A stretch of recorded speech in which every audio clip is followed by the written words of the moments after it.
The gunshot cracked through blue ember just as Maya hit the final note. The sound didn't belong here.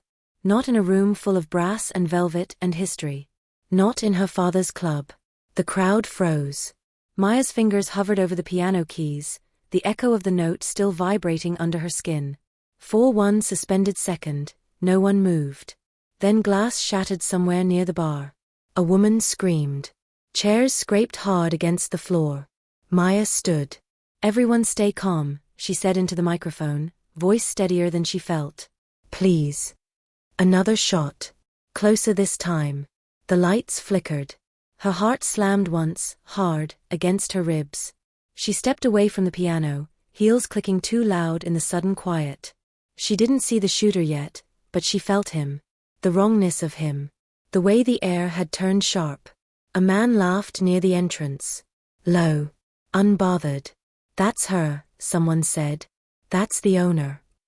Maya stopped walking. There were 3 of them. Jackets too cheap. Eyes too bold. One had his hand tucked inside his coat, elbow angled wrong. "Club's closed," she said. "You need to leave." The man with the gun smiled. "Nah. We're just here to talk." Behind them, the door closed. Not slammed. Not locked. Just closed. The sound was soft. Final. The men didn't notice it at first. Maya did. So did the room. The temperature shifted. Conversations died without finishing. Even the men seemed to sense it, the way predators do when something larger enters the territory. Footsteps crossed the floor behind them. Slow. Unhurried. One of the men started to turn. He never finished.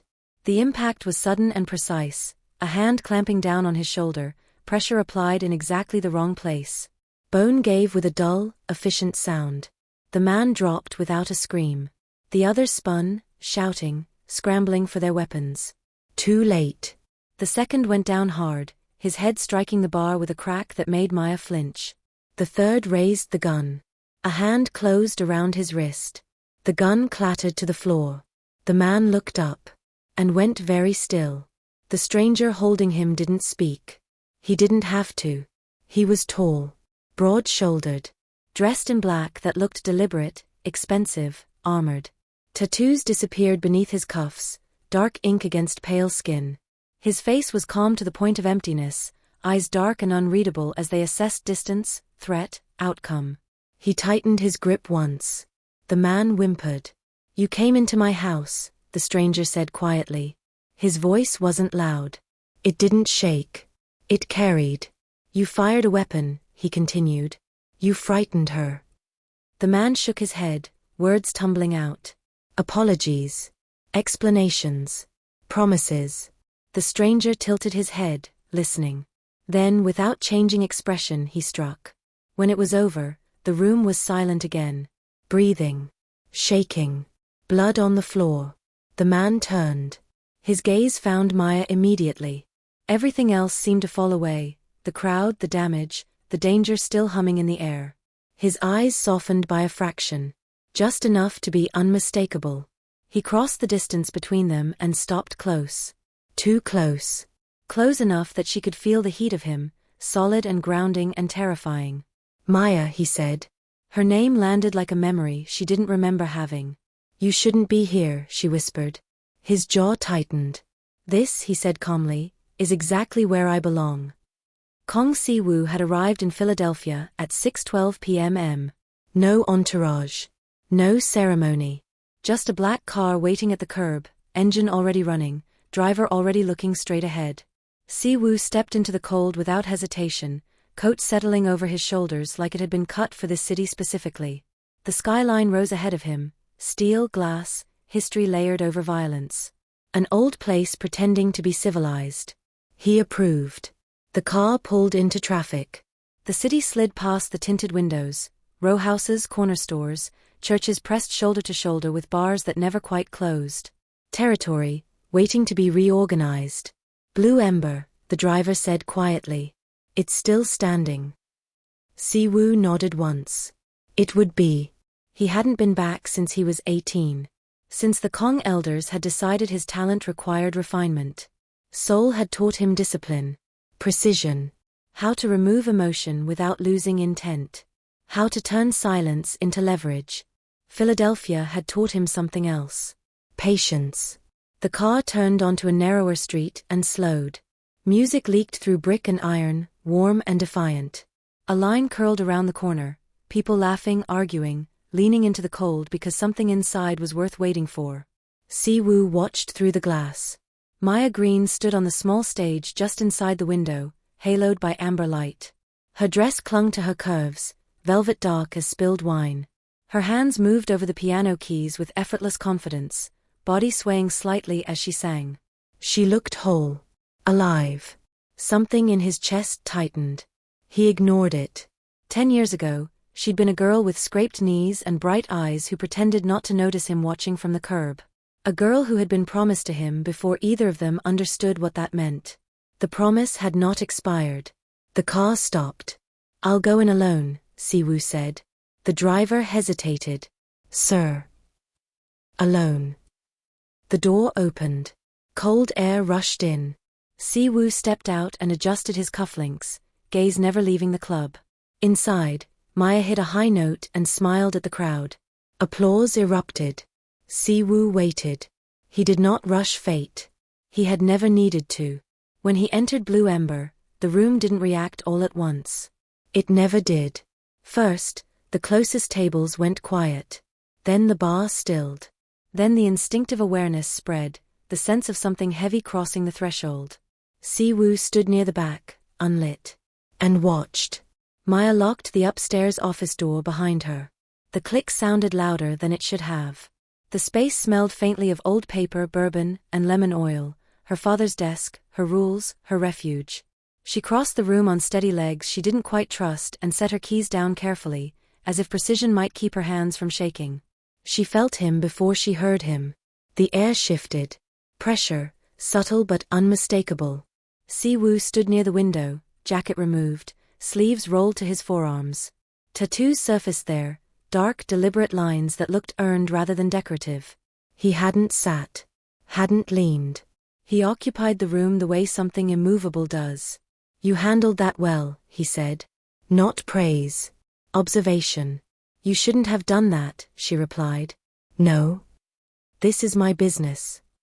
"I know." The ease of it unsettled her. "Then explain why armed men walked into my club and left unconscious." "Because they believed you were unprotected." "I wasn't." "I know." Silence stretched. "You came back," she said. "After all this time." "Yes. For business. For you." She laughed once, breathless. "You can't just say things like that." "I don't say things I don't mean." She studied him then, the stillness, the certainty, the absence of hesitation. "They trained me," he said, "to protect what is mine." "I'm not." "You are not owned," he corrected immediately.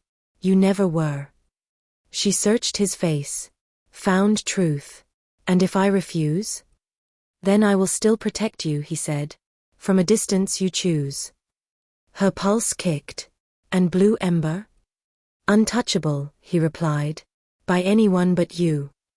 "This isn't a proposal." "No. It's a statement." "Yes."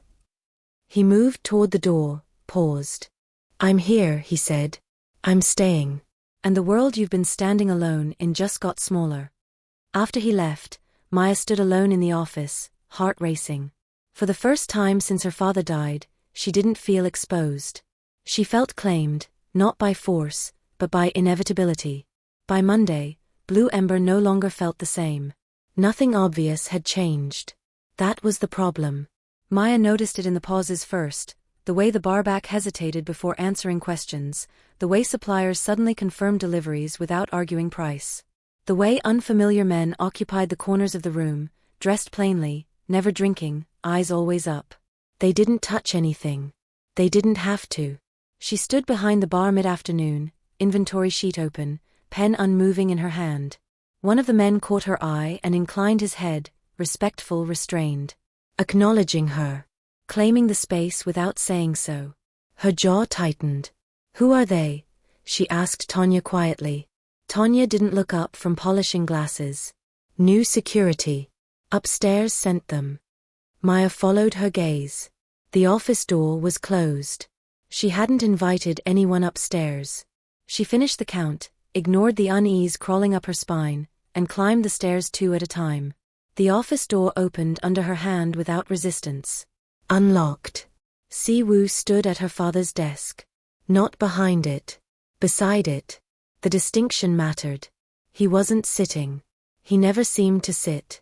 His jacket was gone again, sleeves rolled, tattoos visible. A tablet lay on the desk, dark screen reflecting the window's pale light. "You're rearranging my staff," she said. "Yes." No apology.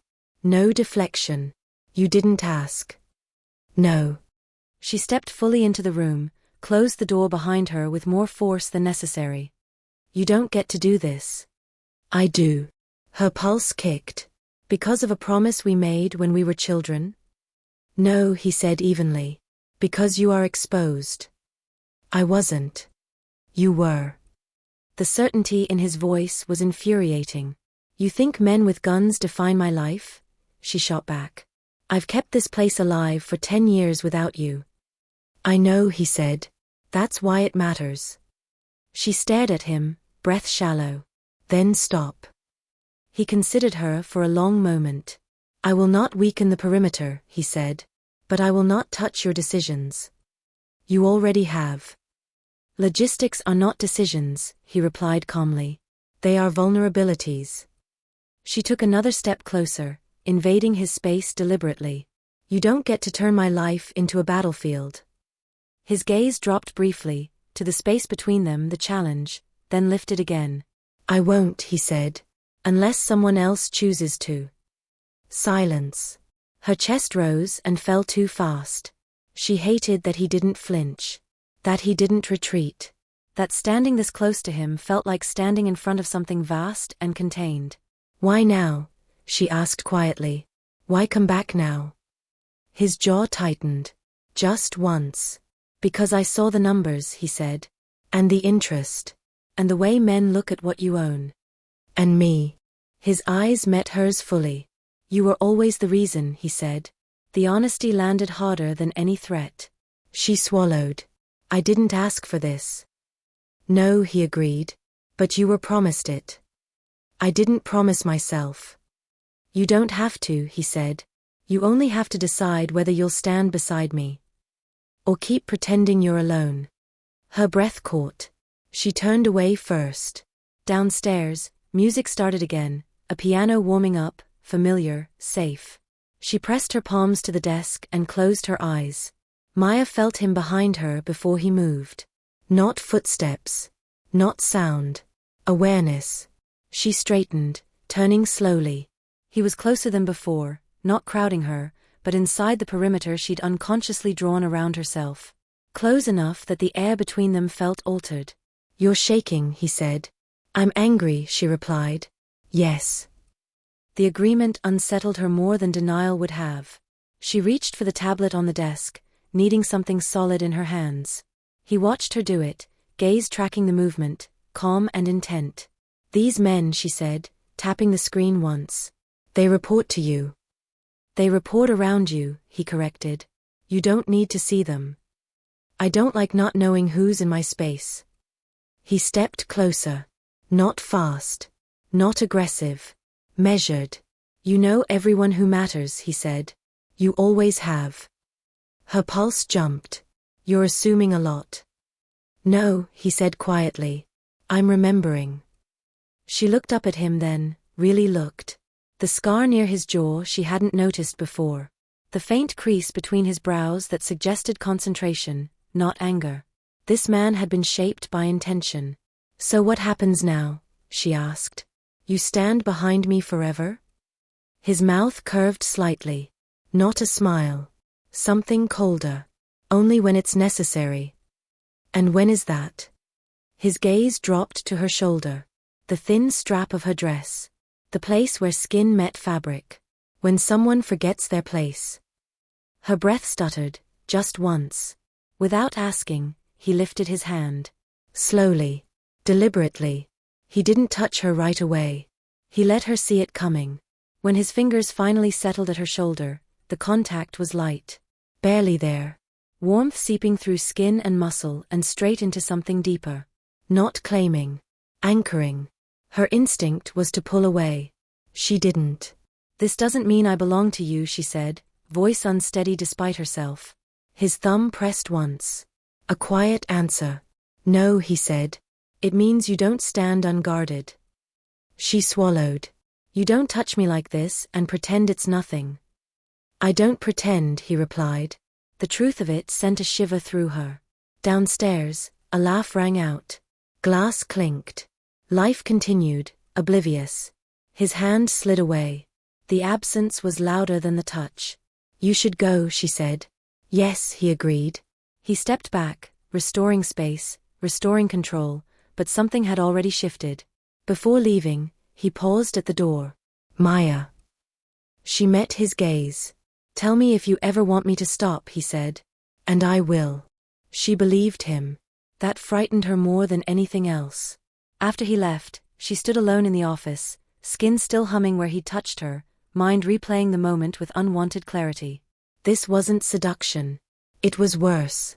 It was inevitability, learning how close it could stand without crossing the line. By Thursday, Maya could no longer pretend Siwoo's presence was temporary. He didn't sleep at the club. He didn't linger where she could accuse him of hovering. He simply existed in the negative space of her life. Her phone stopped ringing from unknown numbers. Deliveries arrived early. Vendors who had once tried to renegotiate contracts now spoke to her with careful politeness, eyes flicking toward the corners of the room as if someone unseen were listening. Someone was. She felt him most at night. Not physically, not yet, but in the way the building settled after closing, in the way the silence pressed closer instead of easing. When she locked the doors and climbed the stairs, she knew whether he was in the office before she reached it. The air changed. The club breathed differently. Tonight, the office light was already on. She paused outside the door, keys cold in her hand. "You can come in," his voice said from inside. She hated that he knew. Maya opened the door and found him seated at last, not at her father's desk, but in the chair across from it. Elbows resting loosely on his thighs, hands clasped, posture relaxed in a way that suggested readiness rather than ease. A file lay open on the desk. She closed the door behind her. "You went through my records." "Yes." "You keep doing that. You keep being targeted." She dropped her bag onto the couch harder than necessary. "I don't need a guardian." His gaze lifted to her face. Steady. Unflinching. "No. You need a perimeter." She crossed her arms. "And what happens when I decide your perimeter is choking me?" He leaned back slightly, considering. "Then I'll widen it." The answer disarmed her more than resistance would have. She exhaled slowly and moved to the desk, glancing down at the file despite herself. Transit proposals. Shell companies. Names she didn't recognize, and numbers that made her stomach tighten. "They're circling," he said. Quietly.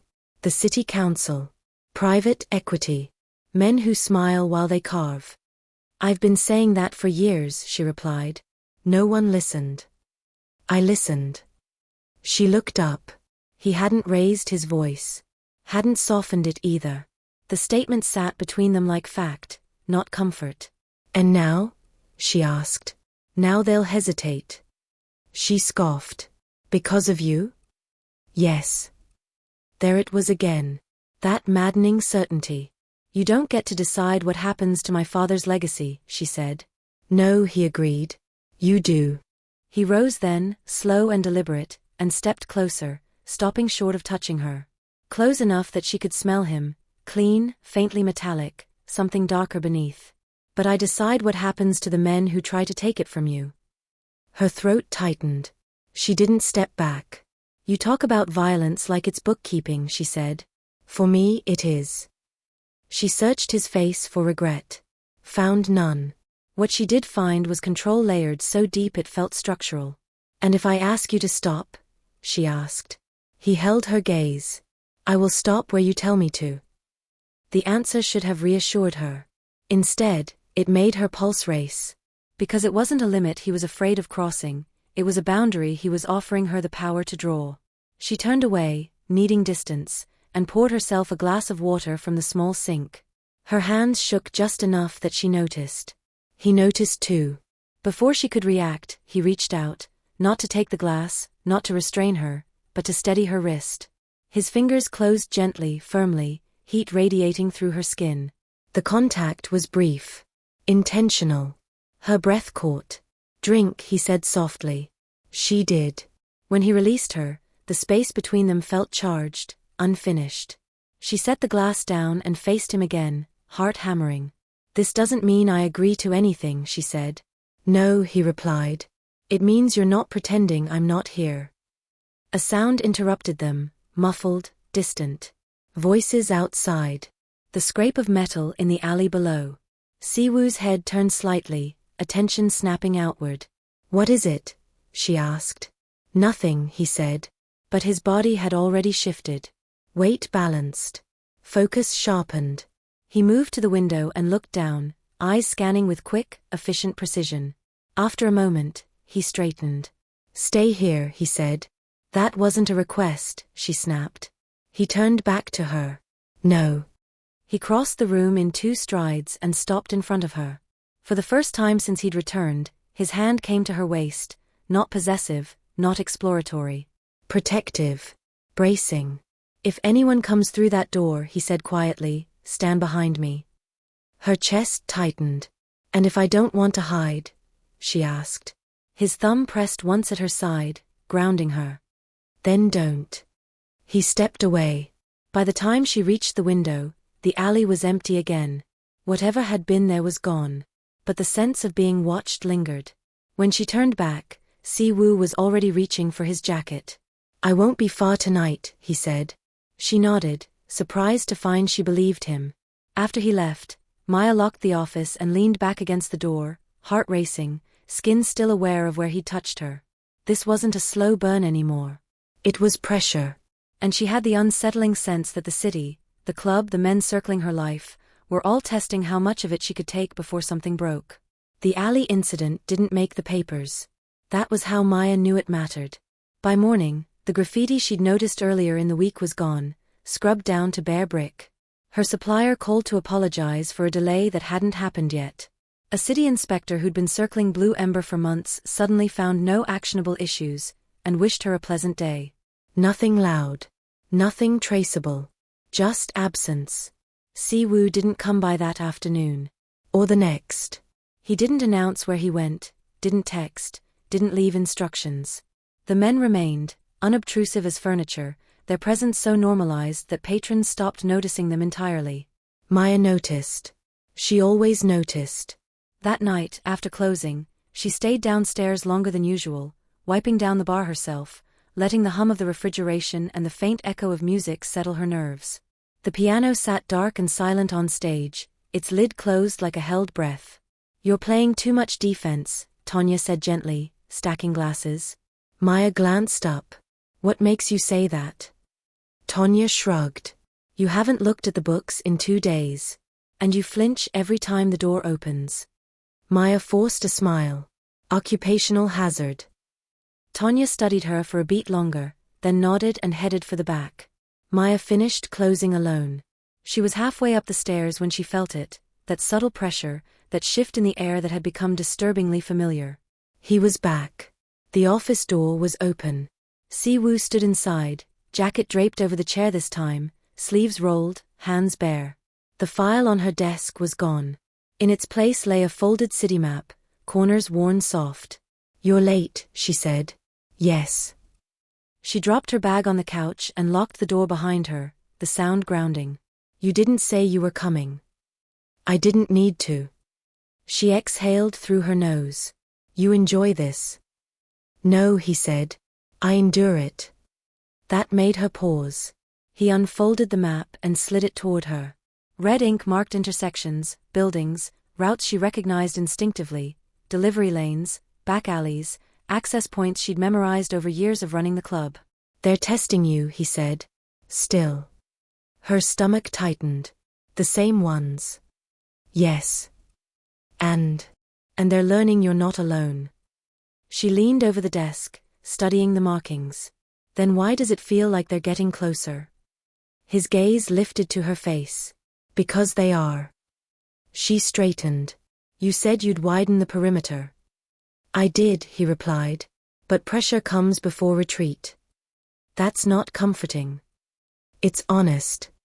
Silence settled between them, thick and deliberate. She moved around the desk, stopping just short of him. You keep talking about them like weather. Like inevitability. They are, he said. Unless interrupted. Her pulse thudded. And you're the interruption. Yes. She laughed once, sharp. God. You say things like that and expect me not to react. His eyes darkened, not anger, not heat. Focus. I don't expect anything from you, he said. I prepare for outcomes.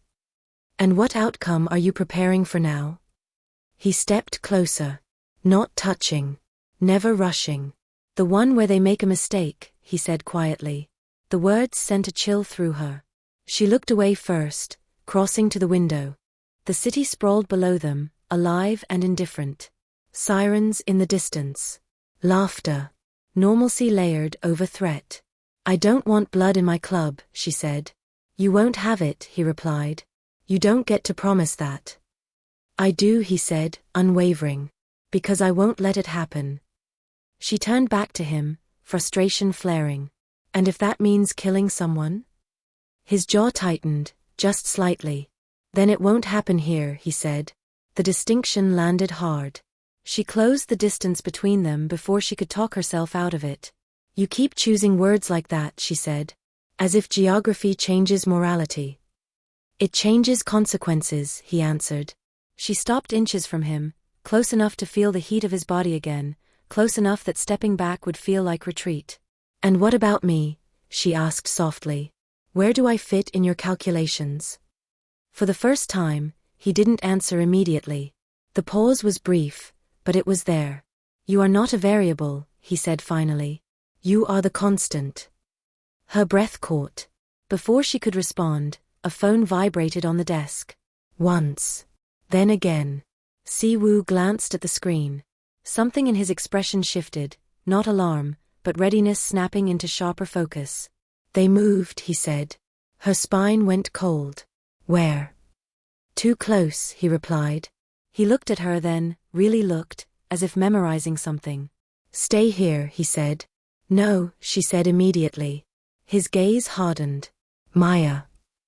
I'm not hiding upstairs while something happens downstairs, she snapped. This is my club. He stepped into her space, one hand coming up, not to restrain her, but to cradle the side of her face. The contact was intimate, grounding, completely at odds with the danger tightening around them. If I tell you to stay, he said quietly, it's because I need to know you're safe. Her throat tightened. And if I don't? His thumb brushed her cheekbone once, barely there. Then I adapt, he said. He dropped his hand and turned toward the door. She followed. Whatever was coming for Blue Ember wasn't finished testing its limits. And neither were they. The mistake came on a Friday. Of course it did. Blue Ember was full by 9, tight bodies, warm breath, the bar running hot, the stage lit like a bruise of amber against the dark. Maya moved through it with practiced control, smiling when she had to, listening when it mattered, keeping her eyes on the room even when her hands were busy. She'd learned long ago that danger didn't announce itself.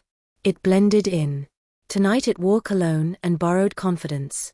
She saw them the moment they entered. Not because they looked like gangsters. They didn't. No obvious weapons. No loud jewelry. No theatrical swagger. Just 3 men who moved like they'd practiced being harmless. They paused at the threshold for half a beat too long, scanning the room as if they were counting exits. Maya's pulse stayed steady. She signaled Tonya with a glance. Tonya nodded once and drifted toward the back without breaking her rhythm. Maya continued forward, threading between tables, letting the music cover her steps. The band was good tonight, upright bass steady, horns low and lazy. The kind of sound that made people think they were safe. The 3 men separated. One headed for the bar, one toward the bathrooms, one toward the far wall where shadows pooled thickest. Where the Kong men usually stood. Maya kept moving. She didn't look for Siwoo. She refused to. Refused to become the woman who searched for a man in a room before she felt secure. But she felt it anyway, an absence, like a missing weight. Then the man at the bar spoke. Loud enough to cut through the music. "Hey." Maya stopped just short of turning. "I said hey," he repeated, voice sharpened by irritation at being ignored. "You the owner?" Maya faced him. "Yes." He smiled like he'd earned her attention. "Got a problem?" Her eyes flicked to his hands. Empty. Clean nails. No visible tremor. Too calm. "What kind of problem?" she asked. He leaned closer over the bar. "Your club's on somebody's land." Maya held his gaze. "My club is on my father's land." The man's smile tightened. "That's cute." Behind him, the second man emerged from the hallway and took a position near the bar's edge, blocking a path without making it obvious. The third drifted closer too, tightening the triangle. Patrons sensed the shift without understanding it. Conversations softened. Heads angled. People listened without looking. Maya set her hands flat on the bar. "If you have business, you can talk to my attorney." "We don't do attorneys," the man said, and there it was, confidence turning into entitlement. "We do arrangements." Maya didn't move. "I'm not interested." The second man chuckled. "Everybody's interested when they see the numbers." Maya's jaw tightened. "Step away from my bar." The first man's eyes dragged over her, slow and deliberate. "Or what?" The question wasn't for her. Not really. It was bait. A test. Maya felt heat rise in her chest, sharp and clean. "Or I have you removed." The man laughed. Too loud. "By who?" "Your bartender." Tanya didn't flinch behind the glasses she was drying. Maya held the man's gaze. "You're done here." The man leaned in closer, voice dropping low as if intimacy would make it more persuasive. "Listen, sweetheart." The word landed wrong. Not because Maya was fragile. Because it was disrespect wearing a smile. She opened her mouth to cut him down. And the lights flickered. Not the stage lights. Not ambience. The overhead strip at the back of the room, one quick pulse, like the building itself had blinked. The man at the bar didn't notice. Maya did. So did the Kong men in the shadows. Their posture tightened by degrees, subtle, synchronized. Attention sharpening into readiness. The first man reached out. Not toward Maya's face. Not quite. Toward the edge of the bar, the space near her wrist. A casual touch. A friendly gesture. A line crossed with plausible deniability. His fingers didn't make it. A hand closed around his forearm from behind, firm, silent, absolute. The man stiffened, startled at first, then offended. "Hey." The grip tightened. Not crushing. Correcting. The man's posture changed instantly, his bravado faltering as his body registered that this wasn't a bouncer. This wasn't staff. This was something else. Siwoo stepped into the light. He was dressed simply tonight, black shirt, black slacks, no jacket. Tattoos visible at his forearms, dark against his skin like warnings. His face was calm, unreadable, eyes fixed on the man's arm as if that were the only thing worth acknowledging. He didn't look at Maya. "Not yet." "You touched her?" Siwoo asked quietly. The question cut through the room sharper than any shout. The music faltered, the band instinctively going soft as if even sound could escalate the wrong way. The man tried to jerk his arm free. Couldn't. "Who the hell are you?" he snapped. Siwoo's gaze lifted to the man's face for the first time. Then the temperature in the room dropped. "You touched her," Siwoo repeated, same tone. Not anger. Not heat.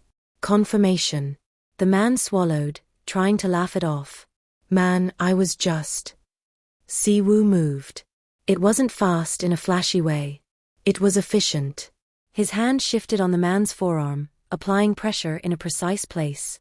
The man's knees buckled as if his body had been turned off. He hit the floor on one broken gasp. The second man swore and reached inside his jacket. He never got what he was reaching for. One of the Kong men was there without sound, stepping in like shadow made solid. A sharp movement. A quick disarm. The second man was shoved against the wall hard enough that the framed photos rattled. The third man backed up, eyes darting, calculating. Too late. Siwoo turned his head slightly, and the third man froze as if he'd been told to. Siwoo looked at him. Nothing in his expression changed. You came here to threaten her, he said. Calm. Almost bored. To make her small. The third man tried to speak. Whatever came out was not confidence. Siwoo took one step forward. The man flinched. Maya stood still behind the bar, heart hammering so hard she could taste it. She felt the room watching, patrons frozen in their seats, staff holding their breath, the band silent now, instruments waiting for permission to exist again. This was the part she hadn't wanted. Not the threat. She'd faced threats before. This. The way the room bent toward Siwoo without negotiation. The way violence didn't look like chaos around him, it looked like order. Siwoo finally turned his gaze to Maya. His eyes softened by a fraction. Are you hurt? He asked. The question should have steadied her. Instead it cracked something open, because it was gentle, and it was coming from the same man who had folded another man to the floor without raising his voice. No, she managed. His jaw tightened. Then he looked back at the men. He didn't speak to the room. Didn't posture. He simply made a decision. Get them out, he said, voice quiet. The Kong men moved immediately, surgical, controlled, no spectacle. The man on the floor was lifted like dead weight. The second was marched toward the back with his arm pinned. The third stumbled after, eyes wild. Maya stepped out from behind the bar before she could talk herself out of it. Siwoo, she said sharply. He paused. She crossed the distance to him, stopping close enough that she could feel the heat of his body, close enough that the room felt suddenly too small. This is my club, she said, voice low. Not a battlefield. His gaze stayed on her face. I know. Then don't do this here. I won't, he said, and the immediate agreement should have soothed her. It didn't. Because there was a second part of the sentence he didn't say. I'll do it somewhere else. She saw it in his eyes. Maya's throat tightened. Promise me, she said. A stillness settled across his expression, something colder beneath the calm. The first true hesitation she'd seen from him since he returned. He didn't like being asked to promise. Because promises were limits. Because limits could get her killed. He held her gaze anyway. I won't spill blood in your club, he said finally. Not here. The words were precise. Carefully built. Maya felt the room exhale around them, as if everyone had been waiting for that specific vow. But her skin didn't stop prickling. Not because she feared him. Because she understood him. He turned slightly, angling his body so he was between her and the room without making it obvious. Protective without theater. Then, so quietly only she would register it, his hand came to the small of her back. A single point of contact. Heavy. Certain. Not a caress. A boundary. Her breath caught, and she hated that it did. Go upstairs, he murmured, mouth close to her ear. Lock the door. I'm not. His fingers pressed once, slow and deliberate. A silent plea dressed as command. For me, he said. The words landed wrong in her chest. Not romantic. Not pretty. Territorial. She held his gaze for a beat too long, then turned and walked away without running. She didn't let herself glance back, not until she reached the stairs and the office door, not until the lock clicked under her hand. Only then did her composure fracture. Her palms went damp. Her heartbeat stuttered. Her mind replayed the moment Siwoo stepped into the light. Not angry. Not loud. Just inevitable. She crossed to the window and looked down into the alley. The back door opened. The men were brought out one by one, still conscious, still breathing, still terrified. No screams. No drama. Just the quiet choreography of consequences. Siwoo came last. He didn't touch the men again. He didn't need to. He stood in the alley like a judge whose verdict had already been decided. He spoke once, too low for her to hear, and one of the men started shaking so hard his knees gave out. Maya's stomach rolled. She gripped the windowsill until her fingers hurt. This wasn't protection the way she'd imagined it as a child. This was a weapon that had learned devotion. The alley emptied. Cars pulled away. The street swallowed the aftermath without witnesses. A few minutes later, footsteps on the stairs. The office door opened. Si-woo entered alone. His hands were clean. That was the worst part. He shut the door behind him and looked at her. "You saw," he said. It wasn't a question. Maya's throat felt too tight. She forced the words out anyway. "You didn't kill them." "No." Relief hit her first, sharp, involuntary. Then dread followed it. "What did you do?" she whispered. He held her gaze without blinking. "Enough."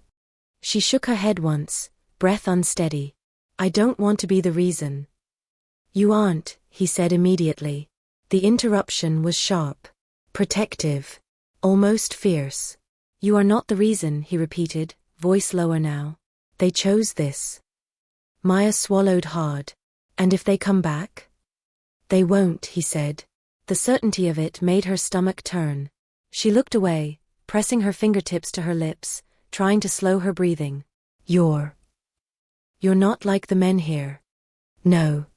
"And you're not like the boy I remember." A pause. Brief. Then, "No." She turned back to him. "So who are you, Si-woo?" He stepped closer, stopping just inside her space, not touching her, but near enough that leaving would feel like surrender. "I am what they made," he said quietly. "And I am what I chose." His gaze dropped to her mouth for half a beat, then returned to her eyes as if he'd caught himself. "Control. Always control. I came back," he continued, "because I'm done being away from you." Maya's chest tightened, hot and painful. "And if I can't accept what you are?" she asked, voice barely there. Si-woo's expression didn't change. But something in his eyes did, something dark, restrained, and frighteningly patient. "Then I will stand where you allow," he said. "And I will still be yours to refuse." The words were careful. The implication was not. Maya felt her knees go soft. Not because she wanted to fall into him. Because she could feel the trap closing, not of his making, but of the world's. And she understood with terrifying clarity that the only thing between her and everything circling Blue Ember was the silent man in front of her. The weapon who had learned how to love. The next warning wasn't loud. It was personal. Maya found it when she lifted the piano lid for afternoon rehearsal. A single white envelope sat on the felt, perfectly centered where her hands would go. No stamp. No handwriting. Just her name typed in clean block letters. Maya Greene. Her fingers went cold. She didn't open it right away. She stood there staring, listening to the club breathe around her, the soft tick of the old radiator, the faint hum of the street outside, the distant movement of staff downstairs. Then she opened it. Inside was a single sheet of paper. A photograph. Her. Leaving the club last night. Si-woo's hand at the small of her back. And beneath it, one sentence. "He can't stand with you forever." Her throat tightened. She set the photo down carefully, as if it could cut her. Si-woo appeared behind her without a sound. She didn't turn. "You knew," she said. He didn't deny it. "Yes." The calm in his voice made heat flare behind her eyes. "How long?" 2 days. "You let me find it." "I let you see what they are willing to bring into your world," he said, voice low. "So you would stop assuming this is noise." Maya spun. "Don't do that." "Do what?" "Decide what I can handle," she snapped. "Decide what I deserve to know." His gaze held hers, steady and unreadable. "If I tell you everything, you'll try to fix it yourself." "I'm allowed to try." "You are," he said. "But you don't understand what you're trying to fix." She stepped closer, furious at how his stillness made her feel unmoored. "Then explain it." Silence. His jaw tightened. A small tell. The only one she ever got. "If you knew what I've done," he said quietly, "you would never look at me the same." Maya's breath hitched. For a moment she saw it, something behind the control. Not shame. Not fear. A locked door. And the worst part was that she wanted to open it. She swallowed hard. "I don't need details. I need the truth." "This is the truth," he said. "They have chosen you as leverage. The more you know, the more you become a target." "And the less I know," she shot back, the more helpless I am. His gaze sharpened. You're not helpless. You treat me like I am. A beat. Then he moved, closing the distance, stopping so close her breath caught. He didn't touch her. That restraint felt like restraint for him, not for her. You are warm, he said, voice lower. And they are cold. That isn't weakness. It's contrast. It's why they want to break you. Maya's pulse thundered. And what do you want? His eyes held hers like a vow. You, he said simply. The word hit her like gravity. Her anger didn't vanish. It twisted. Became something else. Need, fear, resentment, hunger, all tangled together. She turned away before she did something reckless. Downstairs, staff moved. Life continued. The club didn't know it was being hunted. Maya forced her voice to steady. Who had access to the piano? Siwoo's answer came instantly. Not many. That's not an answer. His silence was. Maya's stomach sank. You know who? Yes. And you didn't tell me. I was handling it. The words landed like betrayal. Maya whirled back to him. You don't get to keep choosing quiet consequences while I live in the dark. His expression didn't change, but the air did, dense, charged. You think I enjoy this? He asked softly. I think you're used to it. A pause. The smallest crack. Yes, he said. I am. Her chest hurt. I can't be your civilian prize locked in a tower while you do. Whatever it is you do. His gaze flicked over her face as if memorizing it. Then don't be. She blinked. What? Tell me what you need, he said, voice controlled. And I will do it. The offer was dangerous. Because it wasn't about strategy. It was about her. Maya's throat tightened. I need you to stop shutting me out. His eyes darkened, something restrained, something starving. He stepped closer and this time, touched her. His hand slid to her waist, firm and steady. Not pulling. Not claiming. Anchoring. Maya's breath caught anyway. I don't know how to let you in without getting you hurt, he murmured. It wasn't an excuse. It was the closest thing to fear she'd ever heard in him. Something in her softened, not forgiveness. Understanding. Then start small, she whispered. His thumb pressed once at her waist, a controlled breach that made her knees go light. He leaned in, forehead nearly brushing hers. Small, he echoed, voice rougher than before. If I start, Maya. I don't stop easily. Her pulse jumped. She should have stepped away. She didn't. The kiss wasn't frantic. It wasn't sweet. It was slow, deliberate, and devastating, like he was proving to himself he could touch her without breaking her. Maya's hands found his shirt, gripping fabric to keep from shaking. Siwoo didn't deepen it until she did, until her mouth opened and her breath broke and she chose him, just for this moment, with no promises attached. When he pulled back, his eyes were darker. I'm here, he said against her lips. I'm not leaving. Maya swallowed. Then don't treat me like a guest in my own life. A beat. I won't, he said. Not anymore. The strike came 3 nights later. Not at closing. Not when the club was full. At 3:17 a.m., when Blue Ember was dark and empty and the city outside had thinned into sirens and stray headlights. Maya woke to the sound of a door opening downstairs. Her eyes snapped open in the office couch, heart instantly racing. Siwoo was already standing. He hadn't been asleep. He crossed to her in 2 silent steps, hand bracing her shoulder. Stay behind me, he said. Not a request. Maya's throat tightened, but she moved. The office door opened. They went down the stairs without lights. The club was black except for faint streetlight bleeding through the front windows. And there they were, shapes moving near the bar. 5 men. Professional this time. Quiet. Purposeful. They hadn't come to scare her. They'd come to take something. Maya felt Siwoo shift beside her, control sharpening into something lethal.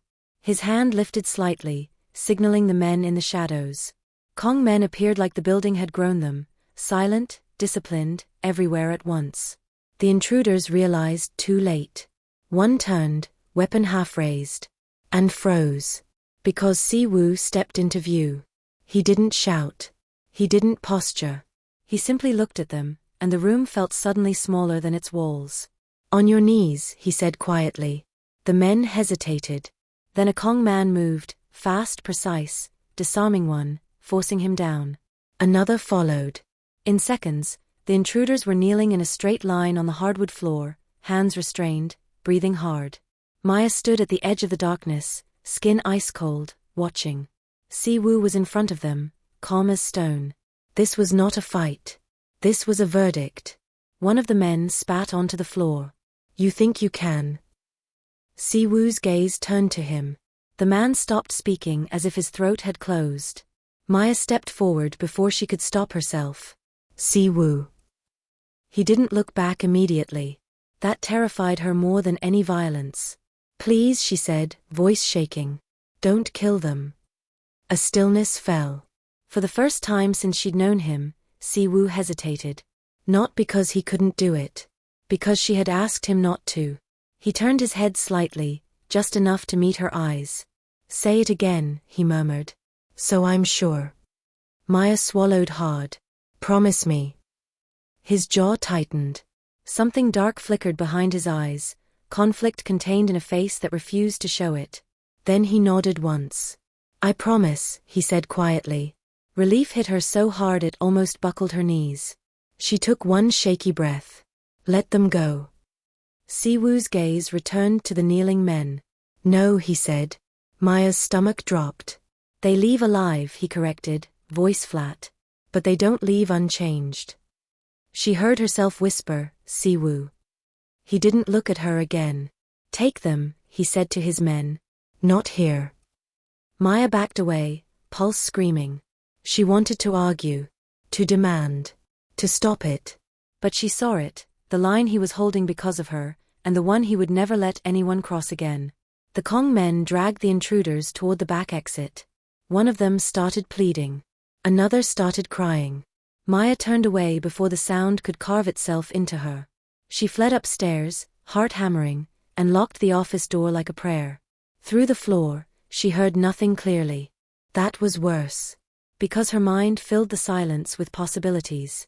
When Siwoo finally returned, dawn was bruising the sky pale gray. His hands were clean. His expression was unreadable. Maya stood by the window, arms wrapped around herself. You promised, she said hoarsely. I kept it, he replied. She flinched at how calm he sounded. I can't live like this, she whispered. I can't be the reason you become. You are not the reason, he said instantly. Maya's eyes burned. Then what am I to you? Siwoo stepped closer, stopping at a respectful distance, as if he could still pretend space mattered. You are my home, he said quietly. The only one I have. The words should have broken her open with tenderness. They broke her open with fear. Because homes could burn. And men like him didn't survive loss without turning into something the world feared for good reason. Maya swallowed hard. If I stay, she said, voice shaking, I'm not becoming your justification. I'm not the excuse you use to destroy people. His gaze sharpened. I don't need an excuse. That's the point, she said, and her voice cracked. If I stay, it has to be because you choose restraint for yourself. Not because I beg you in the dark. Silence. Then Siwoo nodded once, slow. Then I choose it, he said. Maya stared at him, searching for deceit. She found something else instead. Effort. Not because he was weak. Because he was strong enough to try. That realization hit her like a blade. She stepped closer before she lost courage. Then choose me in the light, she whispered. Not just in crisis. Siwoo's gaze softened by a fraction. He lifted his hand, slow, deliberate, and touched her cheek. The intimacy of it made her breath hitch. I have chosen you, he murmured. Since we were children. Maya closed her eyes briefly. Then marry me, she said, voice barely there. For real. Not as a threat. Not as leverage. A pause. Then quietly, yes. The simplicity of it made her throat ache. 1 year later. Blue Ember was louder now. Not in a chaotic way, in a thriving way. Sold out nights. Better contracts. A reputation that reached beyond Philadelphia and pulled in people who knew music, who knew history, who knew when they were witnessing something real. Maya stood on stage in a midnight blue dress, microphone warm in her hand, the room falling quiet the moment she lifted her chin. She sang like she owned the air. Because she did. In the shadowed corner near the bar, Siwoo watched. He didn't smile often. He didn't need to. His presence was enough, still intimidating, still magnetic, still a warning to anyone who mistook warmth for weakness. But when Maya's gaze flicked to him mid-song, something in his eyes changed. Softened. Private. A secret meant only for her. After the set, she didn't rush off stage. She let the applause wash over her, let the club feel her joy. Then she descended the steps and crossed the room like a queen moving through her own court. Siwoo stood when she reached him. He leaned in and kissed her forehead, quiet, reverent, utterly unlike the violence the city whispered about him. You were perfect, he murmured. Maya's mouth curved. I know. His hand slid to her lower back, familiar, grounding. A boundary. A promise. She covered his hand with hers and guided it, deliberately, to rest over the subtle curve beneath her dress. Siwoo's gaze lowered. His breath changed, just once. Then his eyes lifted to hers, dark with something controlled and holy. Maya, he said. She smiled, soft and unafraid. We're okay. He held her gaze a long moment, as if memorizing a life he never expected to have. Because of you, he murmured. No, she corrected gently. Because of us.